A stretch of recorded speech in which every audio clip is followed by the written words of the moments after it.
The massive crystal palace of Zorvia glittered under 3 moons as Megan Walker adjusted her guard uniform. Humans had only been allowed to serve in the Royal Guard for 2 years now, and she was the first female from Earth to earn such an honor. The journey to this position had not been easy. Megan had faced countless trials and prejudice from the Zorvian elite, who considered humans barely more than clever animals. But her exceptional skills in combat and threat assessment had impressed even the most skeptical alien commanders. Megan watched as Queen Zithara moved gracefully among her court advisors. The 7-foot-tall alien ruler had iridescent blue skin that shimmered when she spoke. Her forearms gestured elegantly as she addressed concerns about the upcoming alliance meeting with neighboring star systems. Something seemed off about the Queen today. Megan noticed a slight tremor in her lower left hand, something no one else appeared to detect. The human kept her position by the grand archway, observing silently as her enhanced training had taught her. The Zorvian species considered themselves superior in every way, especially in matters of perception and biology. They often dismissed humans as primitive creatures with dull senses, yet Megan knew better. Her military background had included specialized observation training that even the most advanced aliens sometimes underestimated. Queen Zithara suddenly paused mid-sentence. Her multifaceted eyes widened slightly. The tremor in her hand intensified. Then, without warning, she collapsed to the floor in a heap of ceremonial robes and jewels. The court erupted in chaos. Guards rushed forward, surrounding their fallen leader. Court physicians pushed through the crowd, barking orders in their clicking language. Megan remained at her post, watching carefully as royal attendants fluttered around helplessly. Commander Krell, the head of security, approached Megan with obvious disdain. Humans were still mistrusted by many high-ranking Zorvians. Stay at your post, human, he ordered. Our physicians will handle this. Megan nodded respectfully, but her mind was racing. She had noticed something else just before the Queen fell. A particular sweet scent had briefly filled the air around the royal dais.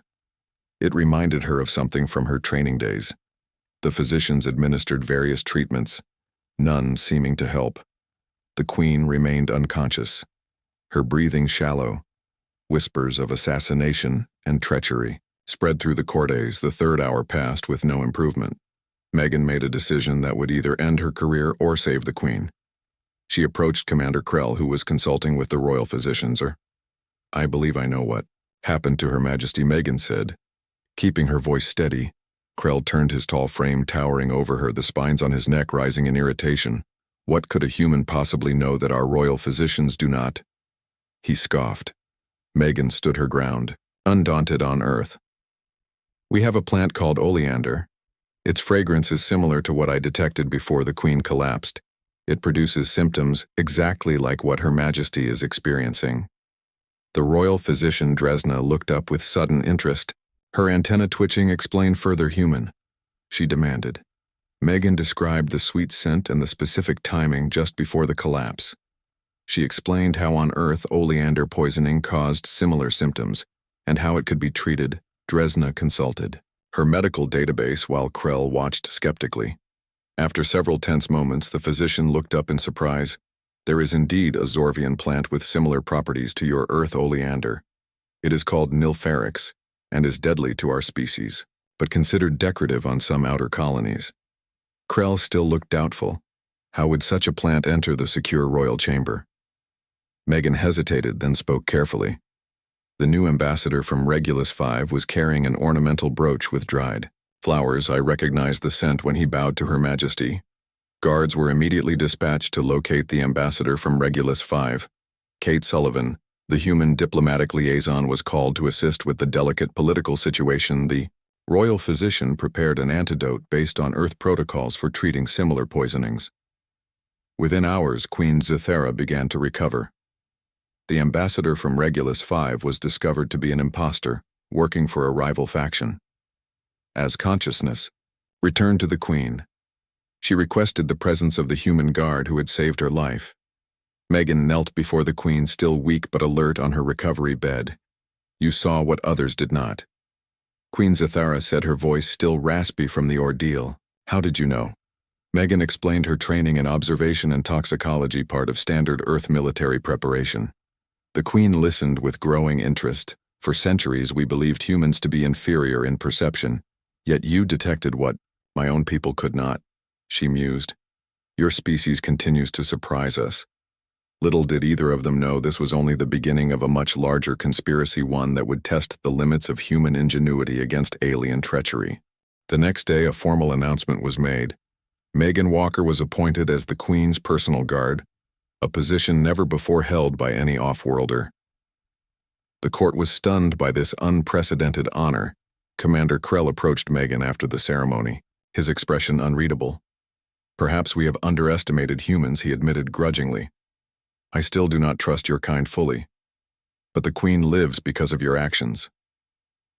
Megan nodded, accepting his words as the closest thing to approval she would receive. The following days brought significant changes to the royal palace. Security was heightened to unprecedented levels. Every visitor was screened multiple times before gaining audience with the Queen, and always Megan stood at her side watching for the slightest hint of danger. One evening, as the Queen prepared for sleep, she beckoned Megan closer. Tell me about Earth. She requested. I have read reports, but I wish to hear from someone who has lived there.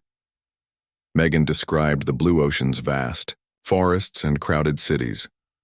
The Queen listened, fascinated by tales of human resilience and creativity.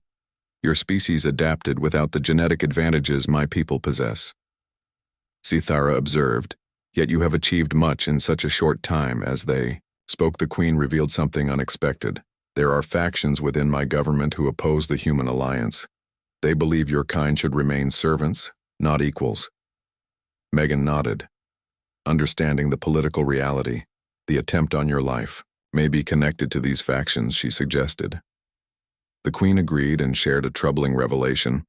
My spies have uncovered communications between certain members of my court and the Draconians, our ancient enemies. I fear this assassination attempt is merely the beginning. Draconians were feared throughout the galaxy. Their reptilian empire had conquered dozens of worlds. Their hatred of Zorvians was legendary, and they considered humans nothing more than potential slaves. The next morning, a delegation arrived from Earth. Ambassador Heather Jordan led a team of diplomats for final negotiations on the Human-Zorvian Defense Treaty. Megan watched carefully as they were presented to the court. One of the Earth delegates caught her attention, a woman named Vanessa Lewis who served as a scientific advisor. Something about her movements seemed off to Megan. She watched as Lewis scanned the room with unusual intensity. During the formal dinner, Megan positioned herself where she could observe Lewis. The scientist barely touched her food, instead focusing on the Queen and her advisors. Megan noticed her slip something into her sleeve when she thought no one was looking. Megan discreetly informed Commander Krell of her suspicions.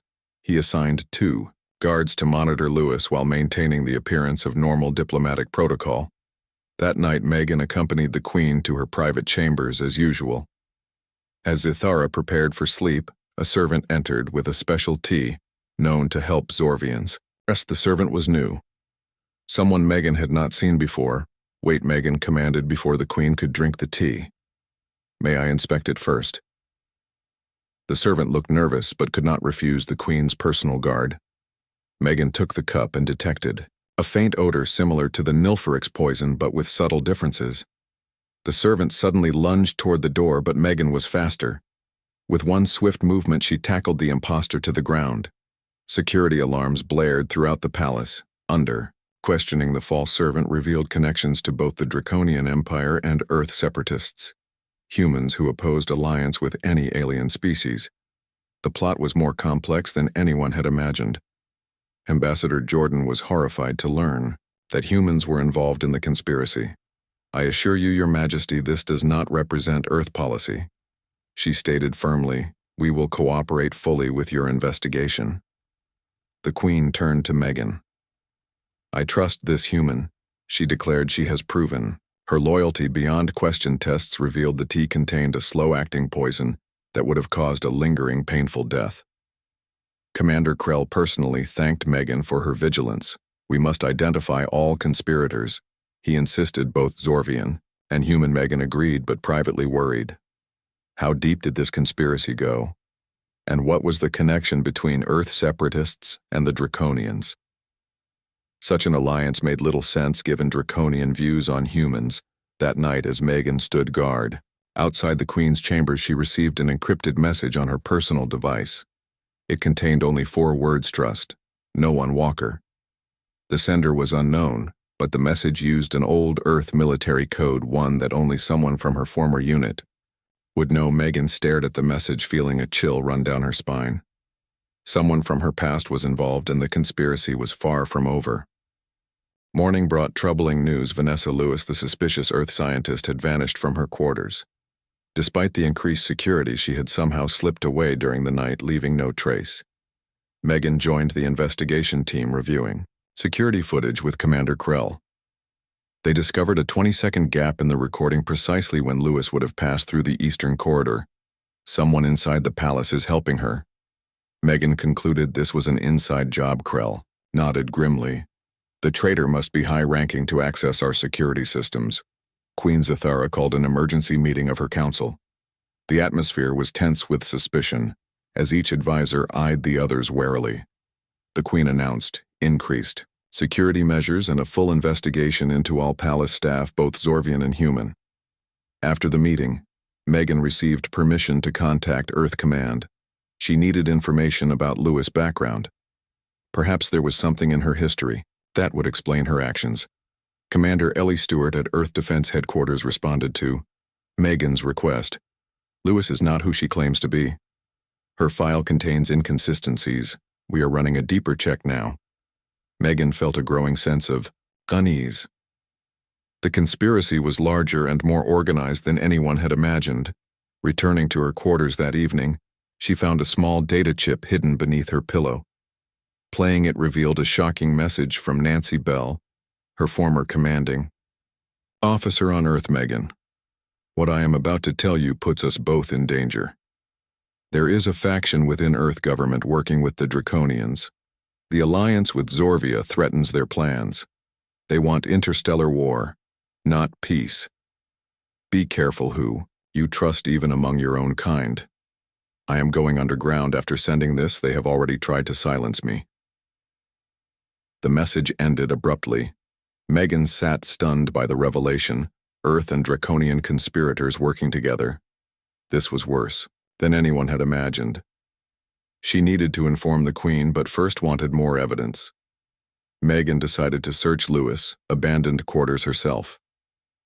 Before she could leave her room, however, the door slid open. Commander Krell stood there, with 4 armed guards. You are under arrest, he announced coldly, for what Megan demanded.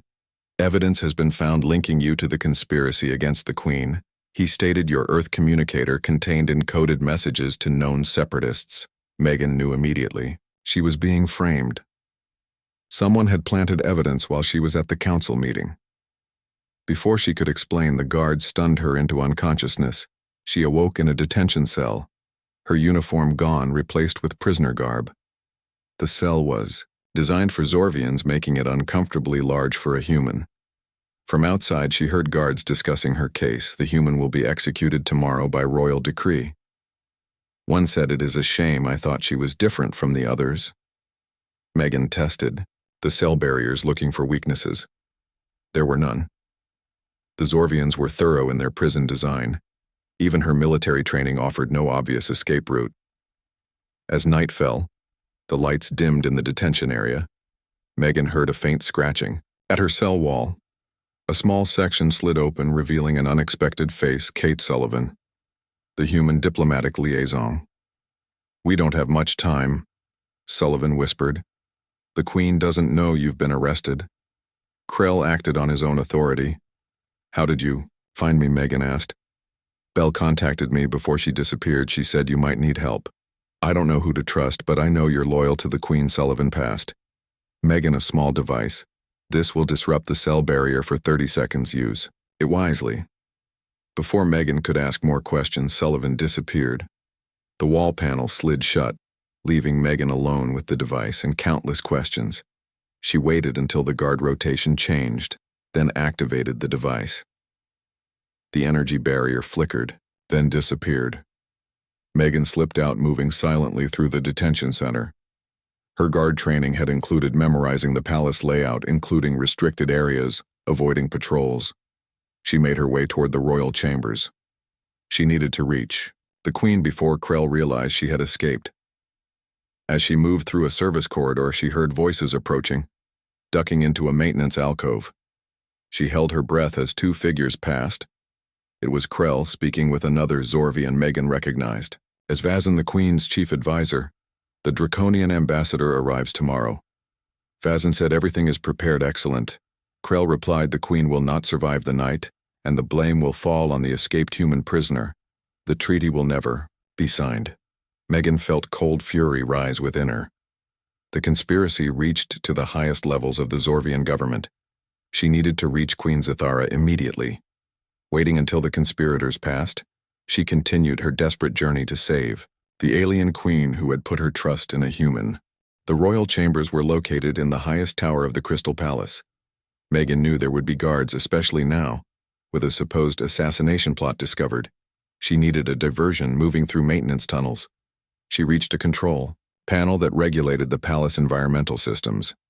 With careful precision, she overrode several safety protocols, causing warning alarms to activate in a distant wing. Guards rushed to investigate the supposed emergency. Megan slipped past the reduced security detail approaching the Queen's private chambers. She still wore prisoner garb, which would immediately identify her as an escapee. She had to move quickly. Outside the royal bedchamber stood two elite guards, their ceremonial armor. Disguised advanced weapons systems, Megan knew she could not defeat them in direct combat. Instead, she accessed a service panel and cut power to that section of the corridor. In the momentary darkness, she moved swiftly, disabling both guards with precise strikes to pressure points known to affect Zorvian physiology. They collapsed without raising alarm, entering the Queen's chambers. Megan found Zithara preparing for sleep, attended by two handmaidens. The Queen looked up in shock. Guard, she called, before recognizing Megan Walker. What is the meaning of this? Megan quickly explained what she had discovered. The Queen listened, her expression growing darker with each revelation.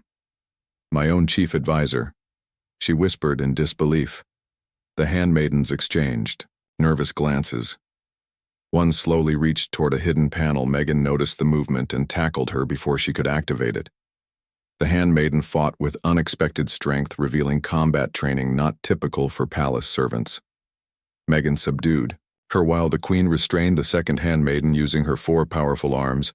They are not my regular attendants. Zithara realized they were substituted tonight. A quick search revealed both false handmaidens carried concealed weapons and communication devices.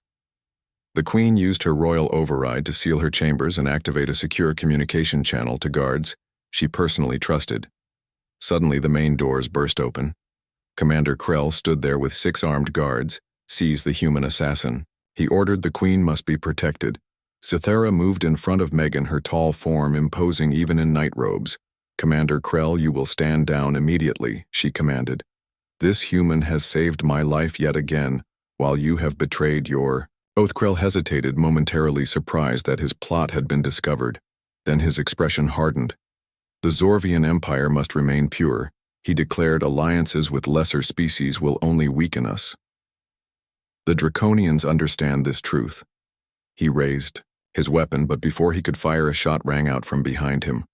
Krell fell forward, revealing Kate Sullivan standing in the doorway with a smoking earth weapons. "I'm late," she said to Megan. "Got held up in traffic." The remaining guards, uncertain who to obey, lowered their weapons when the Queen commanded it. Loyal royal guards arrived moments later, securing the conspirators. Zithara turned to the 2 human sons.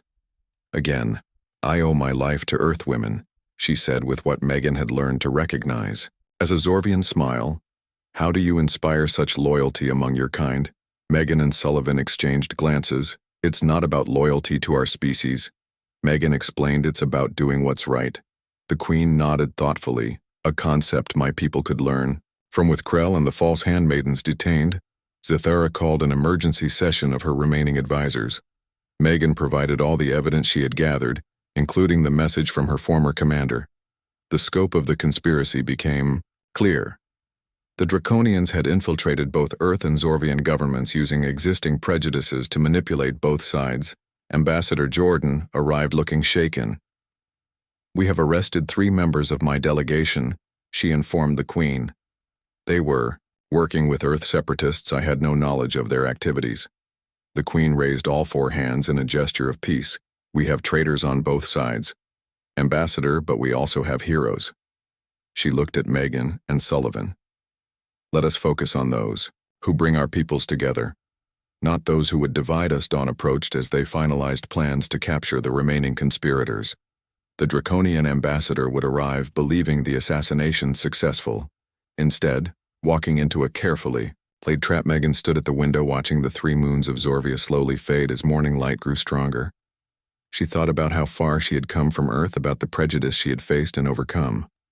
Most of all, she thought about the unexpected friendship with an alien queen who had trusted a human when her own people betrayed her. Sullivan joined her at the window. "Penny, for your thoughts," she said. Megan smiled tiredly, just thinking about how humans and Zorvians aren't so different. After all, we both have those who fear the unknown and those who embrace it. The coming day would bring danger as they moved against the Draconian conspirators.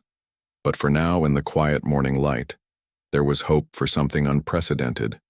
A true alliance between species based on mutual respect. Neither woman noticed the Queen watching them from the doorway, her multifaceted eyes reflecting a new understanding of the species she had once considered inferior. The grand reception hall gleamed with crystalline splendor as final preparations were made for the arrival of the Draconian delegation. Beneath the pageantry, a carefully orchestrated trap was being set. Megan, now restored to her position as royal guard, stood beside Queen Zathara. Her uniform had been replaced, but she now wore a special medallion marking her as part of the Queen's inner circle. Sullivan remained nearby, disguised as a minor diplomatic aide. Both women carried concealed weapons. The plan was simple. The Queen would appear to welcome the Draconian ambassador, while secretly loyal guards would monitor all communications. Meanwhile, Earth forces led by Ambassador Jordan would track down the remaining separatists who had escaped. The initial arrests. The massive doors swung open as the Draconian delegation entered, led by Ambassador Krazoth, a towering reptilian figure whose scales gleamed with artificial enhancements. The delegation moved with precise military discipline, their ceremonial weapons barely disguising their lethal nature. Queen Zathara welcomed them with appropriate formality, giving no indication she knew of their treachery. Megan watched Krazoth, carefully noting how his eyes constantly scanned the room, assessing threats and exits. Like many predatory species, Draconians were excellent tactical thinkers.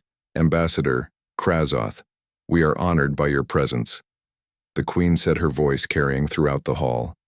"Let us discuss the future of our peoples." Krazoth's forked tongue flicked briefly before he responded, "Indeed, Queen Zathara, the future is precisely what concerns us." The formal discussions began with elaborate diplomatic rituals.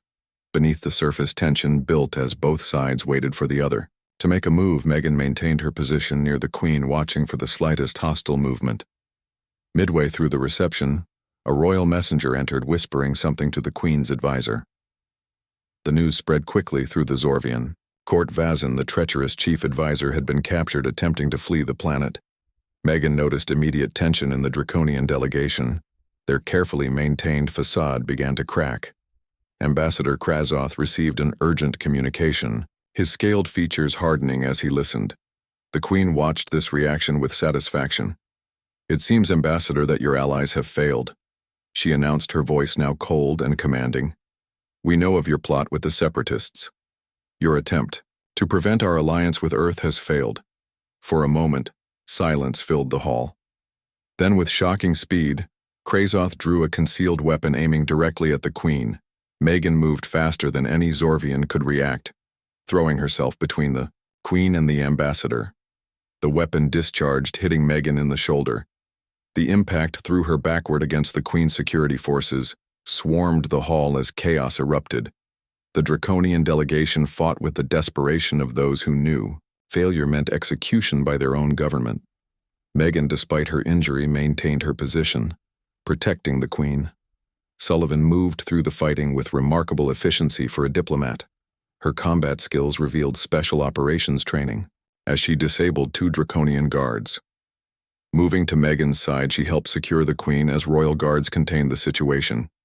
Within minutes, the fighting ended. The draconian delegation captured or killed. Ambassador Krazoth remained defiant.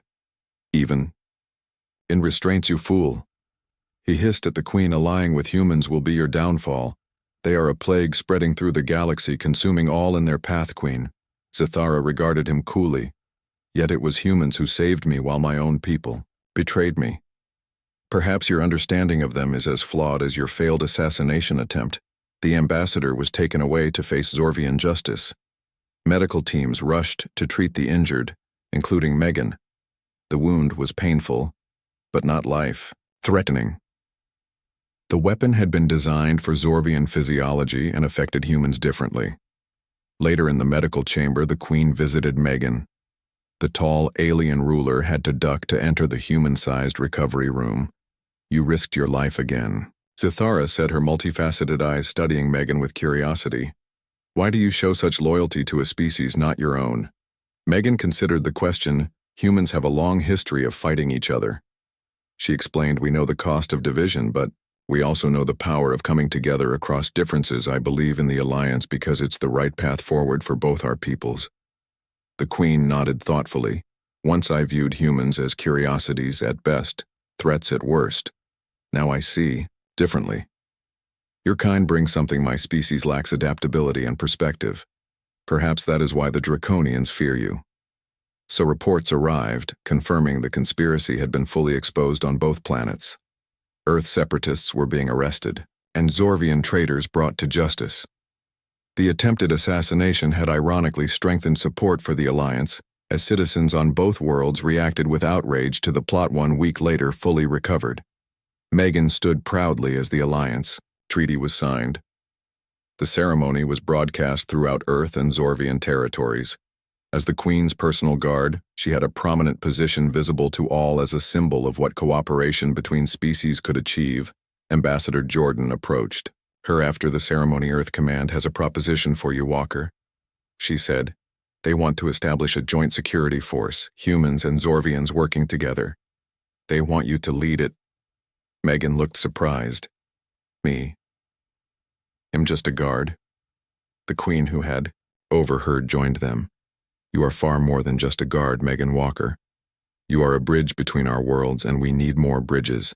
Sullivan, now officially revealed as Earth Special Intelligence, also joined the conversation. The Draconians won't stop. With one failed attempt, she warned, they fear this alliance more than anything. This is just the beginning.